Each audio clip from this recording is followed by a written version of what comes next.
Nanlalagkit ka na rin ba dahil sa init ng panahon? Paano kung ang init na yan ay masabayan pa ng pagkawala ng supply ng kuryente? Kakayanin mo pa kaya? Umapapa, kilo, what? Kanala! Sa patuloy na pagtaas ng temperatura, patuloy din ang pagbaba ng supply ng kuryente sa bansa.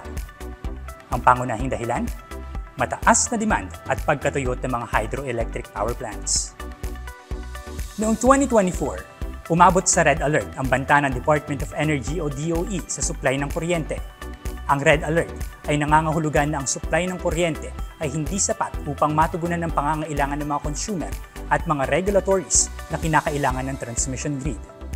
Ang bantang ito ng DOE ay nagresulta sa forced outage o pagtigil ng operasyon ng mahigit 30 power plant sa Luzon at Visayas.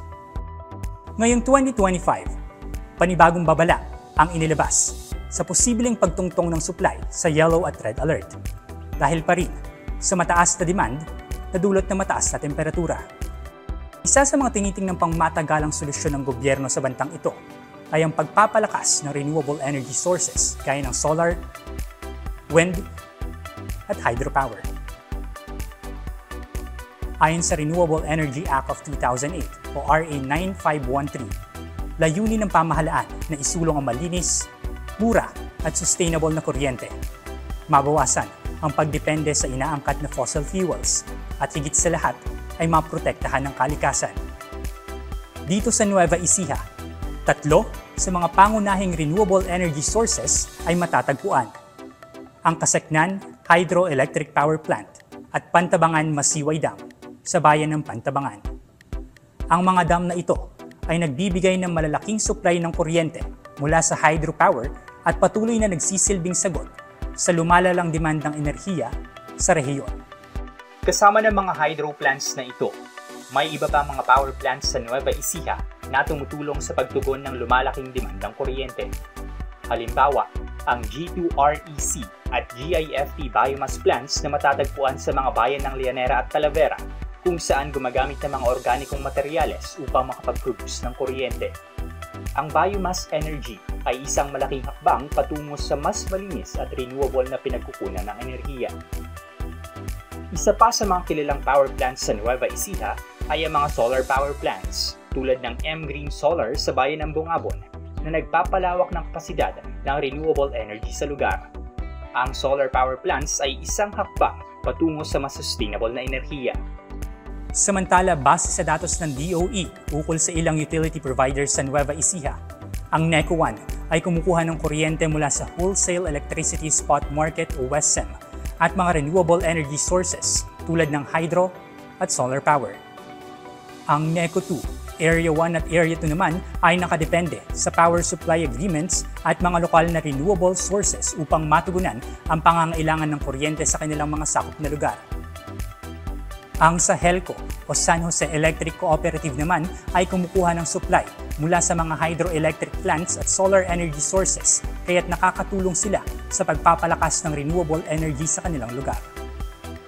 Sa datos ng Department of Energy, nakamit ng Pilipinas ang pinakamataas na record sa renewable energy capacity noong 2024. Matapos makapagtala ng 794.34 megawatts at malagpasan ang naitalang combined 759.82 megawatts mula sa taong 2021 hanggang 2023. Isang indikasyon nito na lumalawak na ang renewable energy sources sa bansa.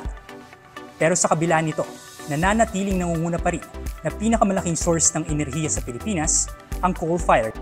Sa datos pa rin ng DOE na inilabas noong 2024, 43.9% ang kabuuang energy mix na naisusupply ng coal-fired at sinusundan lamang ito ng renewables na may 29.7%, samantalang 2.57% naman ang oil-based o natural gas.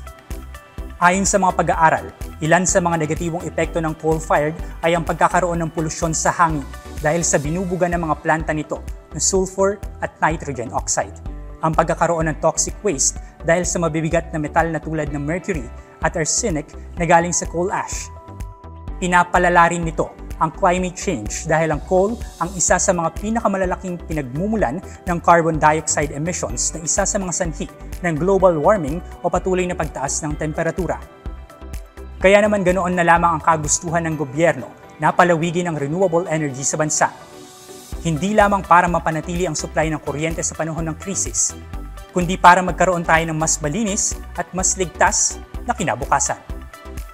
Sa harap ng lumalalang epekto ng climate change, kawalan ng katiyakan sa supply ng enerhiya, ang paggamit ng renewable energy ay hindi na lamang isang opsyon, kundi isang kinakailangang solusyon.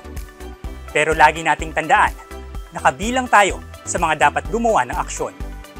Simulan natin sa ating mga tahanan. Makiisa tayo sa mga proyektong makakalikasan. Matuto tayong gumamit ng kuryente ng tama at responsable para maging parte tayo ng renewable na kinabukasan. At kailanman ay hindi na mapapa-kilo. What?